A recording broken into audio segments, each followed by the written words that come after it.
Irmãos, no dia 10 de dezembro de 1988, na cidade de Oslo, capital da Noruega, o rei da Noruega, a família real e as altas autoridades internacionais procederam à entrega do Prêmio Nobel da Paz daquele ano, a Javier Pérez de Cuéllar, o secretário da Organização das Nações Unidas.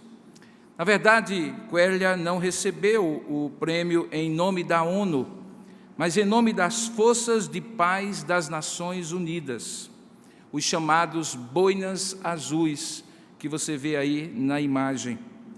Na oportunidade, o diretor do Comitê do Nobel proferiu a seguinte menção sobre este prêmio que eles haviam recebido. Primeiramente, que a paz tem que ser protegida ativamente, e esta proteção tem um preço, e os boinas azuis muitas vezes pagam este preço.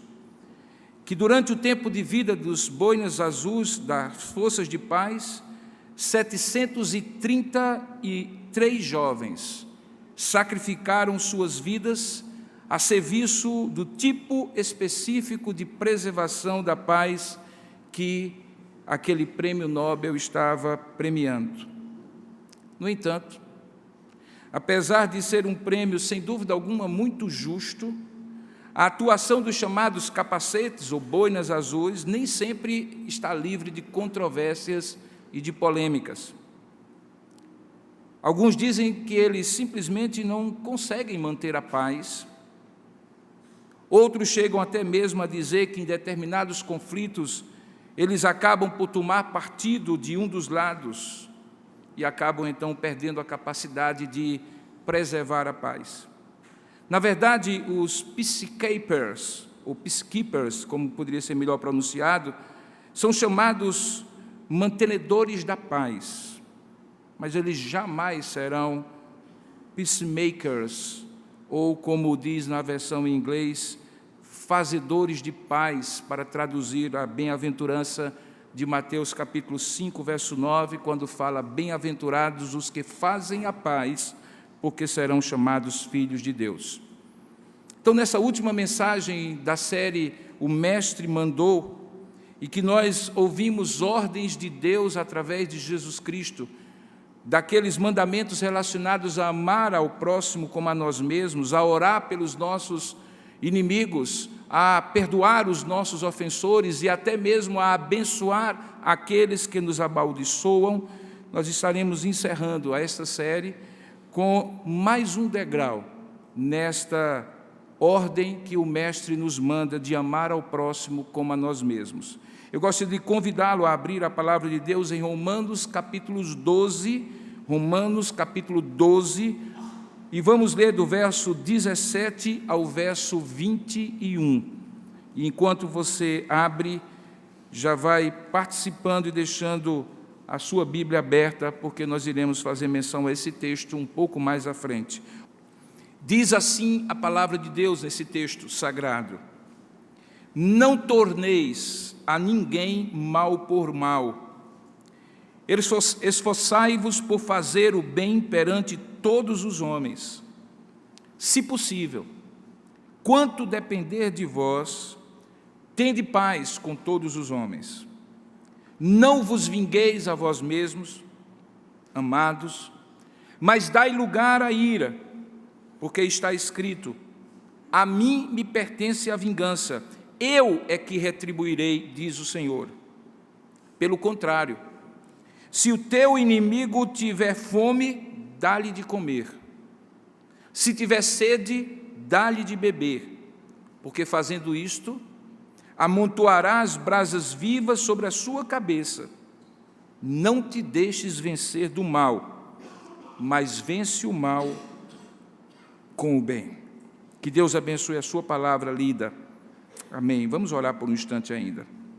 Ó Deus amado e querido Pai, diante da Tua palavra lida e inspirada pelo Teu Espírito, nós nos submetemos à instrução que do trono da Tua graça virá, e rogamos que a iluminação deste mesmo Espírito abra o nosso entendimento, fale conosco de maneira muito clara e ministre ao nosso coração como nós podemos oferecer paz aos que querem fazer guerra conosco. porque o Mestre nos mandou assim fazer. Pedimos que o Senhor abra, portanto, o nosso entendimento e que o Senhor fale conosco, pois é isso que nós te oramos e te agradecemos, em nome e para a glória de Jesus. Amém. Queridos, o capítulo 12 de Romanos inicia aquela que é chamada de última parte da epístola que Paulo escreve aos irmãos da capital do império. Alguns chamam essa parte de 12, 13 até o capítulo 16 de parte prática da epístola. Eu prefiro dizer que é a parte em que toda aquela doutrina que foi exposta, as chamadas doutrinas da graça, do capítulo 1 ao capítulo 11, vai ser aplicada, de modo que a boa doutrina se expresse por procedimentos éticos correspondentes àquela boa doutrina. Na verdade, a palavra de Deus claramente nos ensina que qualquer atitude ética, inclusive amar ao próximo como a nós mesmos, perde o completo valor se não estiver assentada, baseada numa boa teologia, numa boa doutrina, numa boa razão, num bom fundamento. Pode facilmente se tornar apenas e tão somente um ativismo ético que, de fato, não expressa aquilo que Deus quer para nós, não expressa aquilo que Deus ordena para nós, pelos motivos que Deus ordena para nós. Então, Romanos capítulo 12 inicia com um grande portanto. Veja logo no verso 1, ele diz: portanto, meus amados irmãos, eu rogo-vos pelas misericórdias de Deus, que apresenteis o vosso corpo em sacrifício vivo, santo e agradável a Deus, que é o vosso culto racional. Essa expressão em que Paulo recomenda aos irmãos se consagrarem a Deus, é logo depois seguida por alguns versos em que Paulo expressa como os dons espirituais que estavam sendo dados à igreja deveriam ser usados para a glória de Deus e para o serviço do próximo. Isso vai do capítulo 12, verso 3 a 8, quando ele fala sobre os dons espirituais. E quando chega então nessa parte final do capítulo 12, Paulo está querendo estabelecer aquilo que deveria ser o nosso comportamento com aqueles amigos, parentes e familiares e colegas que necessariamente não são cristãos. William Hendricks, um comentarista do livro de Romanos, diz que o capítulo 12 tenta responder a seguinte questão: qual deve ser a atitude do crente justificado para com ou em três direções. Primeiramente, em relação a Deus, e aí ele responde: ofereçam-se a Deus como sacrifícios vivos, santos e agradáveis a Deus. Aos irmãos do corpo de Cristo, ele diz: sejam dedicados uns aos outros em amor fraternal. E então chega a esse ponto, do versículo 14 ao versículo 21, que tem a ver com aqueles que estão fora da comunidade cristã e que alguns até mesmo sejam inimigos do povo de Deus. E ele então disse: não se deixe vencer pelo mal, vence o mal com o bom, com o bem. E isso expressado, demonstrado em boas atitudes. Então, Hendricks diz que o capítulo 12 tenta direcionar a ética em relação a Deus, em relação aos nossos irmãos e em relação aos de fora. Se você prestar atenção e estiver acompanhando essa série de sermões no capítulo, ou melhor, no tema o Mestre mandou, você perceberá que a cada domingo nós estamos acrescentando um aspecto deste amor aos outros. Nós falamos sobre abençoar aqueles que nos amaldiçoam, domingo passado. No domingo anterior falamos sobre perdoar os nossos ofensores. E no primeiro domingo de fevereiro sobre orar pelos inimigos. Se você estiver atento, você vai perceber que existe uma progressão, existe uma sequência, em que atitudes mais desafiadoras estão sendo solicitadas de nós. E talvez eu precise me estender um pouco mais nessa introdução do sermão para fazer você entender que estamos chegando a um campo muito desafiador, muito mais desafiador do que orar pelos inimigos, muito mais desafiador do que perdoar os ofensores e muito mais desafiador do que abençoar os que nos amaldiçoam. João Calvino comenta esse texto dizendo o seguinte: aqui, porém, ele apela para uma conduta ainda mais difícil. Não só não podemos invocar algum mal sobre nossos inimigos, mas é também preciso desejar que os mesmos sejam prósperos e orar para que Deus lhes faça bem, mesmo quando eles nos aborrecem e mesmo quando eles nos tratam de forma hostil. E eu acrescento, e mais do que isso, aqui Deus também está nos convidando a propor preventivamente, antecipadamente, paz àqueles que vão exigir de nós ou nos desafiar à guerra. Eu posso simplesmente não querer o mal das pessoas, como cristão. Eu posso até mesmo orar por elas. Eu posso até mesmo perdoar algumas ofensas que elas façam contra mim. E certamente eu devo abençoar mesmo aqueles que me amaldiçoam. Mas o texto que nós lemos diz que é algo muito mais proativo, o que Deus exige de nós quando diz assim: não te deixes vencer pelo mal, mas vence o mal pelo bem. É uma atitude muito mais ativa, em certo sentido preventiva, e em certo sentido ainda mais desafiador, que a nossa atitude geral para com as pessoas seja de sermos pacificadores, fazedores de paz, evitadores de conflitos, e aqueles que defendem a sua fé, porém sem beligerância. Nesses tempos é difícil exercer essa atitude pacificadora, não apenas do ponto de vista social, político, mas do ponto de vista religioso. Nós vivemos uma polarização que faz com que muitas pessoas vejam a fé cristã, Deus, a comunidade cristã, como inimiga. E literalmente guerreiem contra os cristãos, seja de maneira ideológica, seja de maneira política e também religiosa. Há uma hostilidade crescente contra a fé, e isso está claramente profetizado na Escritura Sagrada. De modo que o nosso grande desafio é, ao invés de definirmos as pessoas como do bem ou do mal, termos uma atitude de propor a paz, mesmo para aqueles que querem guerra contra nós. E é nesse sentido que eu lhe convido a refletir sobre 3 aspectos que nos ajudam a obedecer ao Mestre que nos mandou oferecer paz aos que querem guerra contra nós. A primeira atitude é que você tenha uma atitude pacificadora, que se origine no seu relacionamento correto com Deus. As últimas palavras desse capítulo 12, eu peço que você volte seus olhos para o texto, no verso 21, dizem assim: não te deixes vencer do mal, mas vence o mal com o bem.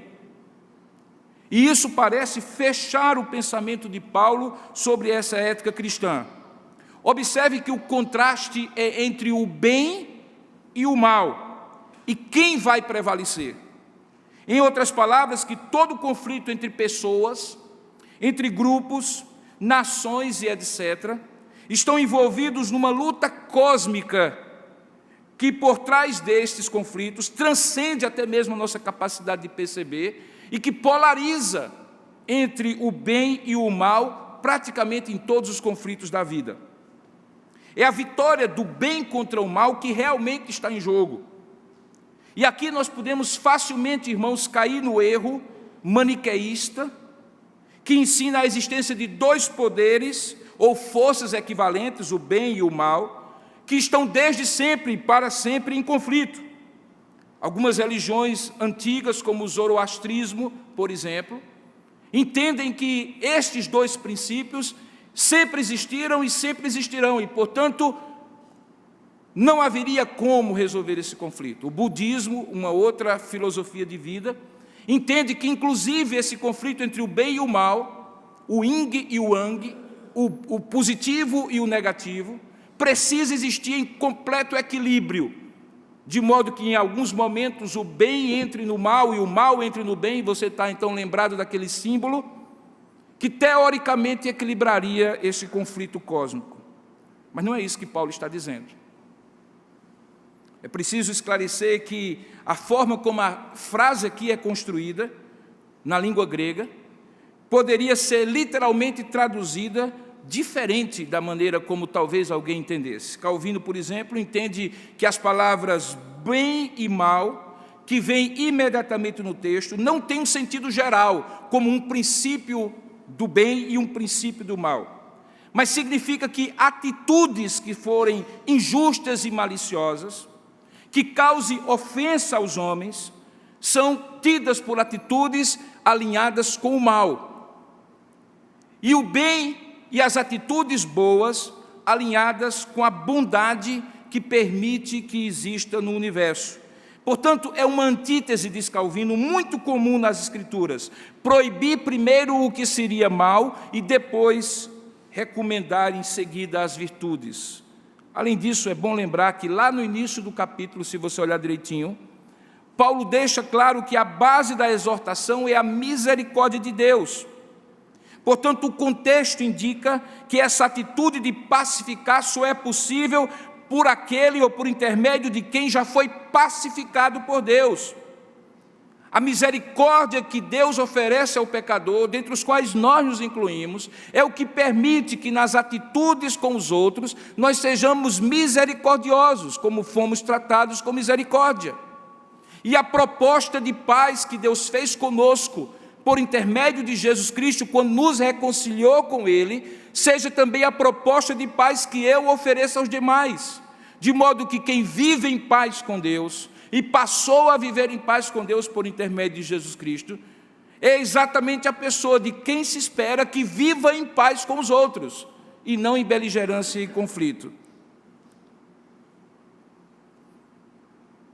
Essa é a razão porque, nas palavras de outro comentarista, William Hendrickson, os genuínos pacificadores são todos aqueles cujo líder é o Deus da paz, que aspiram a manter a paz com todos, que proclamam o evangelho da paz e padronizam sua vida segundo o príncipe da paz. E aí eu me lembro de uma expressão que talvez pareça não ter nada a ver com o que eu estou ministrando, quando um dos astronautas americanos que já foi ao espaço disse a seguinte expressão, ou a seguinte frase, quando alguém perguntou quais eram os planos que ele teria a partir de agora, quando ele havia voltado do espaço. E ele disse assim: o que pode o homem ambicionar na terra se ele já conheceu o céu? Eu faço uma paráfrase e digo assim: por que brigar na terra se você já foi reconciliado com o céu? Estar em paz com Deus, portanto, é fundamental para promover a paz que nós devemos ter com os homens. Esta é a primeira verdade. A segunda atitude é que uma atitude pacificadora que Deus exige aqui se expressa em uma luta diferente, cuja vitória é a prevalência do bem e não do mal. E nesse termos, veja o verso 17. Ele diz assim: não torneis, não devolveis, não retribuí a ninguém mal por mal. Esforçai-vos por fazer o bem perante todos os homens. E no verso 21 eu repito: não te deixes vencer do mal, mas vence o mal com o bem. Veja, tanto num como no outro, o contexto é um contexto de luta. Ele está dizendo: não torneis a ninguém mal por mal, esforçai-vos, um esforço consciente. E depois ele diz: não te deixes vencer, uma luta está em jogo aqui. Mas observe que o primeiro versículo 17, quando fala do bem, não diz assim, que eu como cristão devo me esforçar para fazer o bem para todos os homens. Dê uma olhadinha no texto. Muitas vezes é assim que as pessoas interpretam, mas não é assim que está escrito. O que está escrito é que eu devo fazer o bem, não tornar a ninguém mal por mal, e esforçar-me por fazer o bem perante todos os homens. A ideia aqui é que há uma multidão de pessoas contemplando a mim como cristão, nas minhas relações interpessoais e observando, ele faz o bem ou ele faz o mal. Existe uma plateia assistindo. Existem pessoas que estão observando se o meu padrão ético é semelhante ao de qualquer um, ou meu padrão ético tem uma outra dimensão. Eu batalho um outro tipo de luta, que não é contra a pessoa, mas contra o mal que necessariamente essa pessoa também deseja combater, ou não, mas pouco importa. A minha luta não é contra a carne, não é contra o sangue, mas é contra os principados e potestades, e portanto a minha luta está neste nível e não neste nível.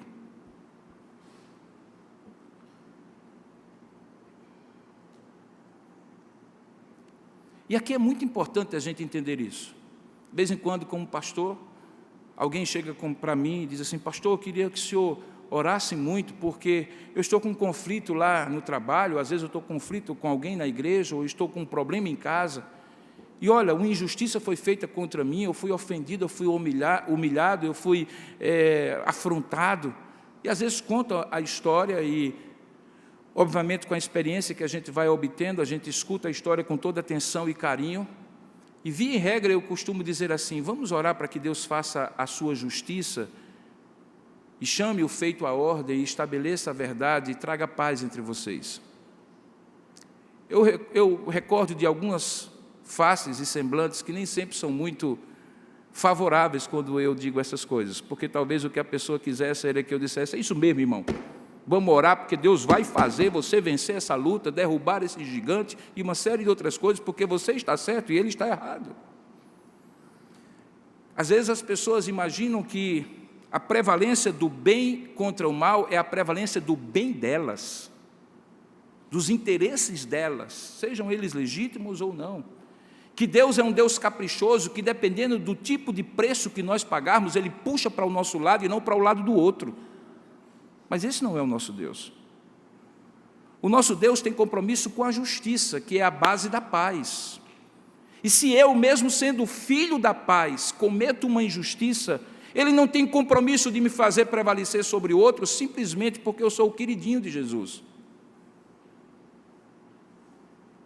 Quando Paulo, então, estabelece aqui que uma atitude pacificadora se expressa em uma luta diferente, cuja vitória é a prevalência do bem e não do mal, ele não está falando do bem para você, ele está falando do bem como princípio, que muitas vezes vai ser contrário aos seus interesses, que muitas vezes vai fazer você sentir-se desagradável diante daquilo que ficou estabelecido, mas é o bem que Deus quer e não o bem que você deseja. Observe que o objetivo desse esforço e dessa luta é para que nós não sejamos vencidos pelo mal, mas vençamos o mal com o bem. Ou seja, necessariamente o conflito verdadeiro não é entre os que lutam, cada um pelo seu bem, mas pelo bem que é bem, porque é justo, bom, melhor, virtuoso, é aquilo que Deus quer. E quando eu entendo isso, irmãos, eu ponho a mão na minha consciência se a minha luta contra aquela pessoa ou naquela questão é justa. E aí a minha atitude deixa de ser tão belicosa, tão contenciosa, porque eu começo a tentar compreender que talvez a pessoa do outro lado tenha algum tipo de razão e que eu preciso conceder alguma coisa, porque será o melhor para ela e também para mim. O que Paulo então está propondo é que uma atitude pacificadora não é uma atitude passiva, tem um esforço, tem uma luta, nem é mesmo uma atitude pacífica, de bobocas. Há lutas que precisam ser lutadas, irmãos, é verdade. Há combates que precisam ser combatidos. O combate pela verdade, o combate pela honra de Deus, o combate pela liberdade de falar o que se crê, todos são combates muito legítimos. Mas esses combates não são meus porque são meus. Eles são meus porque eu sou de Deus. Esses combates são de Deus e não meus. Paulo, inclusive, fala sobre isso. Lembra quando ele, em outra epístola, diz assim: combati o bom combate, cumpri a carreira e guardei a fé? Ele estava se referindo à sua vida cristã como um combate que ele havia encarado e lutado de diversas maneiras, inclusive contrariando interesses, até mesmo dele, dos que estavam ao lado dele e dos seus irmãos de origem, os judeus. O nosso lado, irmãos, deve ser o lado do bem, do que é justo, do que é correto. não necessariamente do que é justo e correto para mim, do que agrada ao Criador e não necessariamente daquilo que afaga o meu eu. E como saber isso? Esse Criador manifestou a sua vontade. Êxodo capítulo 20, a lei do Senhor é a cara do caráter de Deus, do que Deus quer para nós. Conhecer a lei do Senhor é conhecer o que Deus diz que é bom. E é por isso que eu luto, não necessariamente por mim. Deus também luta pela paz. Deus também luta pela paz. Uma suprema virtude que Ele mesmo expressa no caráter que é dele. Ele é o Deus da paz. Porém, como o próprio texto diz, os pacificadores também têm os seus limites. Não apenas porque não devem desejar agradar os seus próprios egos ou atender às suas conveniências, mas também porque não há paz a qualquer custo, como querem alguns. Veja o texto. Há limites aqui postos. Observe que há duas restrições, quando diz assim, se possível, no que depender de vós, se possível, e quanto depender de vós, tende paz com todos os homens.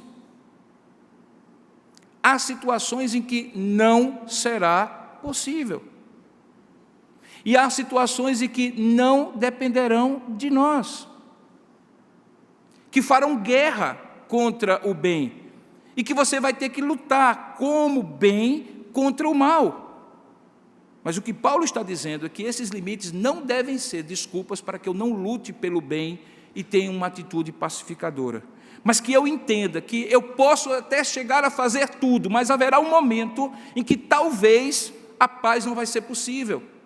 E aí eu nem serei culpado por isso, nem deveria me sentir culpado, porque, como nossas mães e pais, os mais antigos diziam, não brigam dois se um deles não quiser. E o fato é que também não se reconciliam dois se um deles não quiser. Terceira verdade é que uma atitude pacificadora repousa e confia na capacidade de Deus exercer sua justiça com sabedoria e poder. E aqui eu entro no tema da vingança, um tema da retaliação. Veja que depois de fazer as ressalvas, se possível, e no que depender de vós, Paulo desautoriza qualquer atitude de retaliação e não de pacificação. Deus proíbe a vingança taxativamente, irmãos. Ele diz no verso 19, não vos vingueis a vós mesmos, amados. Embora ele até compreenda o sentimento legítimo da ira, do sentimento de sentir-se injustiçado, por isso ele diz, dá lugar à ira. A ira pode até ser legítima, a vingança não. Você pode até se sentir afrontado com aquilo que vai ser feito, ou que está sendo feito, mas isso não lhe autoriza a retaliação. Para ele, o que autoriza que eu faça com a minha ira, é mandar a minha ira a quem tem poder e sabedoria de julgar. Veja o que é que ele diz, a mim me pertence a vingança. Eu é que retribuirei, diz o Senhor. Ira e vingança, então, são termos que se misturam aqui, mas não são a mesma coisa. Irar-se por uma injustiça é legítimo, é zelo pelas coisas boas, corretas, sejam de Deus ou dos homens. O senso de indignação que a gente sente, irmãos, quando vê determinadas coisas acontecerem ao nosso redor, é legítimo. Mas o que nós vamos fazer com esse sentimento, seja por causa de uma situação que afrontou diretamente a nós, ou seja, por causa de uma situação que afeta e afronta a coletividade, um país inteiro, não é simplesmente sair de volta atirando e matando quem matou, quem negligenciou a vida, quem por causa do lucro ambicionou tanto que não cuidou daqueles que não podiam cuidar de si mesmos. Porque se assim fôssemos, nós não viveríamos em sociedade, nós estaríamos no tempo da horda primitiva, em que as pessoas matavam umas às outras de toda forma e de todo jeito. A razão por que Deus não autoriza a vingança é dupla. Primeiro, porque a vingança não repara o dano. Matar alguém que matou outro não traz o primeiro que morreu de volta. Ponto. Mas há uma segunda razão. é porque é possível que a vingança não atinja o seu alvo, seja porque ela está abaixo do que deveria ser ou acima do que deveria ser. E, portanto, só um Deus completamente sábio, completamente justo, completamente poderoso, é capaz de exercer a justiça de maneira completa, e por isso Ele chama para si a responsabilidade. A mim me pertence a vingança. Posso abrir um parênteses e dizer, em alguns momentos Ele autoriza o Estado, o governo, no Antigo Testamento, o rei, o sacerdote, o profeta, os ofícios divinos, a em nome dele exercer a justiça, e em muitas vezes uma justiça retributiva, retaliadora. Mas ele não autoriza que qualquer um de nós, por qualquer motivo, chame para si a vingança, porque ao fazer isso, nós podemos pecar diante dos olhos de Deus. Há relatos, e vocês conhecem, inclusive aqui no interior do Nordeste, em muitas culturas, daquilo que nós chamamos de vingança. Mas há um relato que eu gostaria de trazer aos irmãos, que vem de longe, especificamente de um país chamado Albânia. Lá havia um código, ou ainda hoje há, um código de honra chamado Kanun, que foi instituído há mais de 6 séculos, não como uma lei promulgada, como uma norma constitucional, mas como um costume tribal que depois se espalhou por toda a região dos Balcãs. Esse código chamado Kanun é um código que tenta normatizar a vingança, a chamada vingança de sangue, ou hakmarja, em albanês. O que diz essa vingança de sangue? Que qualquer um que matar um membro de uma família deve, não pode, deve ser morto por alguém dessa família enlutada. Então, em 2009, um fotógrafo italiano chamado Stefano Schirato fez um ensaio fotográfico que eu trouxe uma das fotos para mostrar aos irmãos e que retrata a realidade. Aí está uma família albanesa. Esse homem mais alto, mais próximo do vídeo, é um professor. Essas 2 crianças estão impedidas de sair de casa há mais de 7 anos, porque o seu irmão mais velho, aquele que está ali atrás, que é um adolescente de 17 anos, matou alguém, e o pai dessa pessoa, numa discussão, foi preso. Há 2 anos que eles não saem de casa. E não saem de casa, há 7 anos que eles não saem de casa. E não saem de casa por medo de serem mortos. Então esse professor vem diariamente dar aula a essas crianças, porque elas não podem sair à rua, senão serão mortas, mesmo sendo crianças. Nessa família, o avô de 70 anos está desde o acidente, ou o que aconteceu em 2009, em casa. E apesar de ser um ancião de 70 anos, também não pode sair de casa, nem mesmo para receber assistência médica, caso fique doente, porque senão corre o risco de ser morto pela família que perderam o filho, assassinado pelo seu neto de 17 anos. Essa situação é generalizada na Albânia. Essa é a situação de uma sociedade que vive baseado na vingança. E a grande razão estudada por sociólogos que está por trás dessa chamada vingança do sangue é que a pessoa quer vingar a própria honra. E por mais ilógico que seja, que alguém matando alguém da família que assassinou o seu parente pode lhe restituir a honra, é assim que eles pensam. Fica claro, então, por episódios e situações e culturas desse tipo, por que Deus proíbe a vingança. Porque ela nunca será justa, ela nunca haverá de reparar o dano, e ela poderá ser uma dose demasiada, ou até mesmo aquém do delito cometido. Ao contrário, o apóstolo nos chama numa direção completamente oposta. Veja o que ele diz no verso 20. Pelo contrário. O pelo contrário se refere àquilo que ele havia dito, não tome vingança. E ele diz então no verso 20, pelo contrário, se o teu inimigo tiver fome, dá-lhe de comer. Se tiver sede, dá-lhe de beber. E o objetivo é claro, porque se fizeres assim, amontoarás brasas vivas sobre a sua cabeça. Ou seja, a atitude de oferecer paz a quem quer guerra com você pode fazer a consciência do outro pesar e queimar como quem tem brasas vivas sobre a cabeça. Agora, talvez sobre isso eu deva dizer o velho bordão que os irmãos usam. É para quem crê. Porque não faz sentido algum dar de comer ou dar de beber a alguém que tirou a vida de alguém tão próximo seu, ou que lhe fez um mal tão grande. Mas, queridos, quem nos disse que a ética cristã é uma ética da lógica racional, do que é natural, do que seria esperado?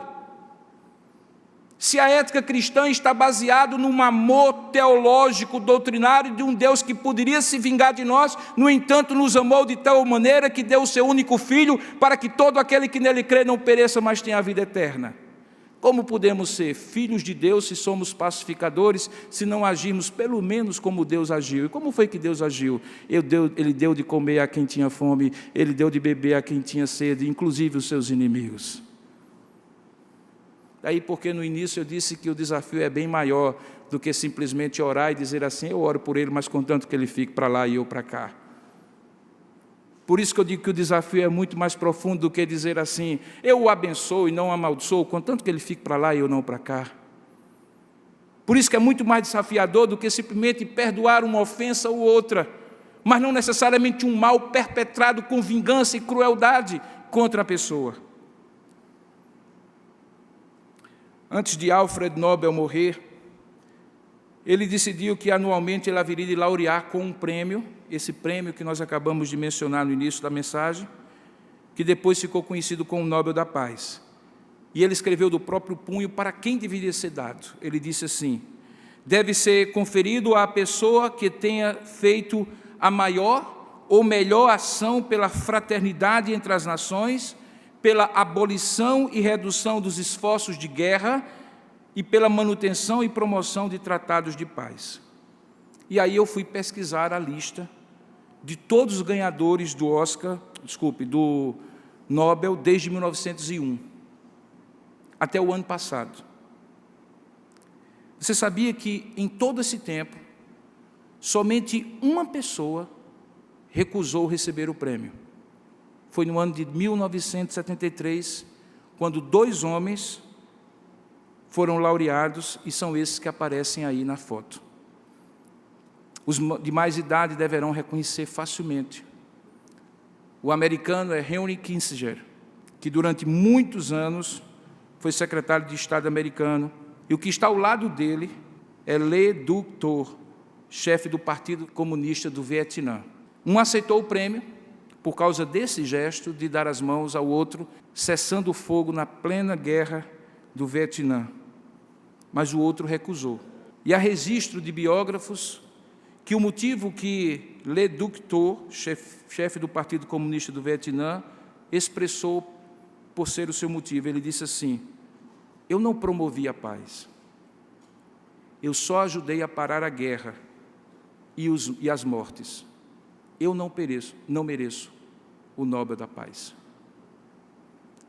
Eu só ajudei a parar a guerra, eu não promovi a paz. Às vezes eu acho, irmãos, que nós estamos nos conformando apenas a não continuar a guerra. Mas Deus nos chamou não para isso apenas. Deus nos chamou dizendo assim, bem-aventurados os que fazem a paz, porque eles serão chamados filhos de Deus. E por que eles são filhos de Deus? Porque foi Deus que propôs a paz para eles. Paulo, escrevendo aos Efésios, diz assim, mas agora em Cristo Jesus, vós que antes estáveis longe, fostes aproximados pelo sangue de Cristo, porque Ele é a nossa paz, o qual de ambos fez um só, E tendo derrubado a parede de separação que estava no meio do caminho, a inimizade, ele aboliu na sua carne a lei dos mandamentos na forma de ordenança, para que dos dois criasse em si mesmo um novo homem, ele se referia a judeus e gentios, fazendo a paz, e reconciliasse ambos em um só corpo com Deus, por intermédio da cruz, destruindo por ela a inimizade. E conclui, e vindo, evangelizou a paz a vós outros que estáveis longe, e paz também a vós outros que estáveis perto, porque por ele ambos temos acesso ao Pai em um só Espírito. O prêmio que Jesus recebeu por ter feito a paz não foi o Nobel, foi a cruz. E ele não recusou. Como poderemos nós ser menos pacificadores do que o nosso príncipe da paz? Eu gostaria de indicar para você pelo menos 2 atitudes que você pode aplicar na sua própria vida, qualquer um de nós pode aplicar em relação àquilo que nós ouvimos essa noite. A primeira delas é que você tenha uma atitude diante dos pequenos conflitos e dos grandes combates que exigem de você ser pacificador. Antecipe-se, meu irmão. Perceba no que vai dar aquela sua atitude que você pode evitar, ou aquela atitude de alguém que você pode influenciar para agir de outra forma. Evite o conflito, evite o contencioso. O pior acordo, muitas vezes, é melhor do que a melhor briga. Quem está disposto a brigar, como alguns de nós às vezes estamos, por qualquer coisa, seja qual for a briga, você deveria saber que você pode até entrar numa briga sabendo que está entrando, mas você não sabe como é que vai sair. Se vai ganhar, se a sua vitória vai ser uma vitória amarga, ou se você vai simplesmente perder e o desgaste do conflito e de suas consequências perdurarem com você o resto da vida. Portanto, como cristão, antecipe-se. Evite conflito. Evite conflito nas redes sociais. Tem gente aqui na igreja que briga por qualquer bobagem na rede social. Por qualquer motivo, entra na timeline do outro e fica dando opinião, buscando contencioso. Como eu gravei recentemente num vídeo que alguns de vocês acompanharam, está lá no Facebook, tem gente que compra briga dos outros. Tem gente que parece que tem um gostinho de entrar na briga, de discutir. Você é cristão, meu irmão. Se você é cristão, você deveria ter a atitude de evitar o conflito. Não abra mão dos seus pensamentos. Não abra mão das suas convicções. Mas não necessariamente faça deles espadas. Para que você faça deles aquilo que depois as pessoas, diante de quem você deveria ser pacificador, lembre, no que depender de vós, tende paz diante de todos os homens. Vão olhar para você e dizer, qual a diferença? Qual a diferença? Onde está a paz no coração dessa pessoa? Se ela briga por qualquer motivo. A Bíblia diz que o servo de Deus não vive a contender. E assim deve ser nossa atitude. A segunda atitude que eu gostaria de sugerir a você é que diante dos pequenos conflitos e diante dos grandes combates, você fosse alguém disposto a oferecer a paz. Sabe, brigar todos podem, e às vezes todos querem, mas seja aquele que no meio do conflito busca uma forma de propor paz, de propor reconciliação. Se você não começou a briga, seja aquele que termine. Se você puder perder os anéis para não perder os dedos, é melhor. E melhor ainda é se você não arrancar os dedos do outro. Às vezes a gente pensa que a vida cristã é apenas e tão somente dar glória a Deus e dizer que Jesus Cristo é o nosso Senhor.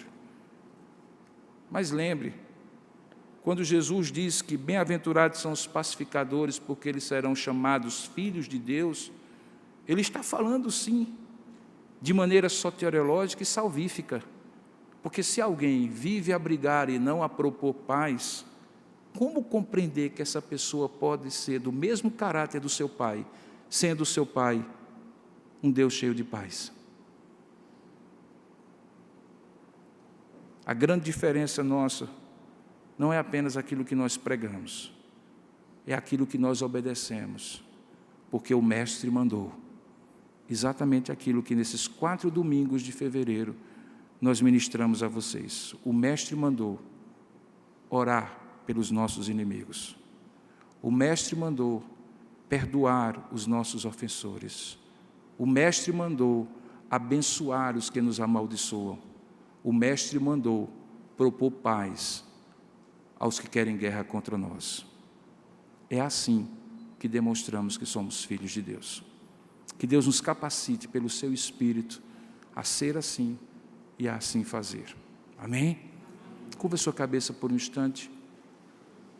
Eu gostaria de lhe convidar nesta hora a refletir um pouco sobre os seus conflitos. Quem não os tem?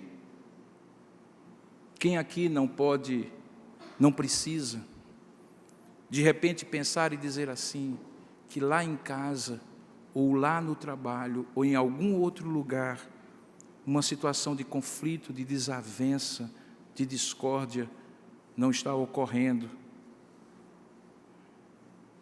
e que faz a vida ficar meio complicada de conviver com aquela pessoa ou aquelas pessoas. Que tal nessa hora orarmos juntos, para que Deus possa lhe ajudar a ser um pacificador, alguém que faz a paz, sem abrir mão de suas convicções, mas com a sabedoria de Deus, propor paz e não guerra. Vamos orar juntos sobre isso? Ó Deus amado, nós sabemos que a Tua palavra que foi pregada é verdade, é a Tua palavra, mas uma verdade difícil, Senhor, de ser praticada. Na verdade, olhando para nós, é uma verdade impossível de ser praticada, porque nós somos carnais, egoístas, temos um senso de justiça muito seletiva, cometemos justiça contra os outros e queremos ser dispensados, mas quando alguém comete uma injustiça contra nós, nosso ímpeto é de nos vingar e retaliar e afrontar de volta.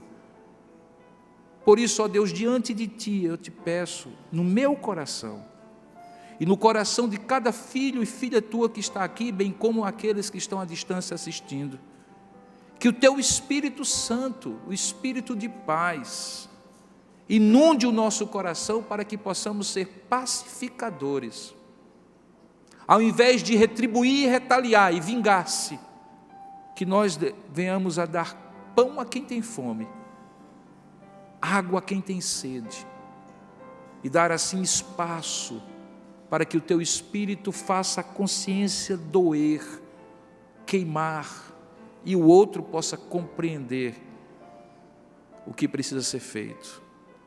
Ó Deus, nós sabemos que há conflitos que talvez estejam em vigor, em plena efervescência, em alguns lares aqui presentes, entre esposo e esposa, entre pais e filhos. É possível que conflitos familiares também, muito mais abrangentes, tenham tirado a paz de muitos corações, e já não é possível sentar ao redor da própria mesa, Pai, junto àqueles que têm o nosso próprio sangue. Ó Deus, é possível também que o ambiente hostil de trabalho, de escola, faça-nos ver aquelas pessoas como inimigas nossas, e talvez até sejam, mas nós não podemos ser inimigas delas.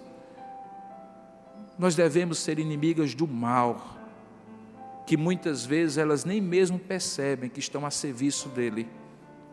Ajuda-nos a transcender faces, palavras e atitudes de pessoas e entender o mal que está por trás dessas pessoas. E combatê-lo, não com o mal, mas com o bem.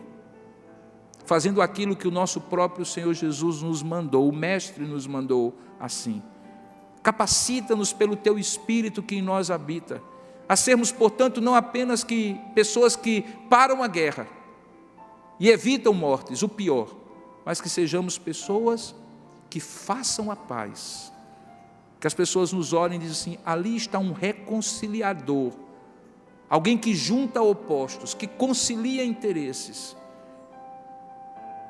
Faça isso, Pai, para que as pessoas possam nos ver como verdadeiros filhos de Deus que o Senhor nos tornou em Jesus Cristo.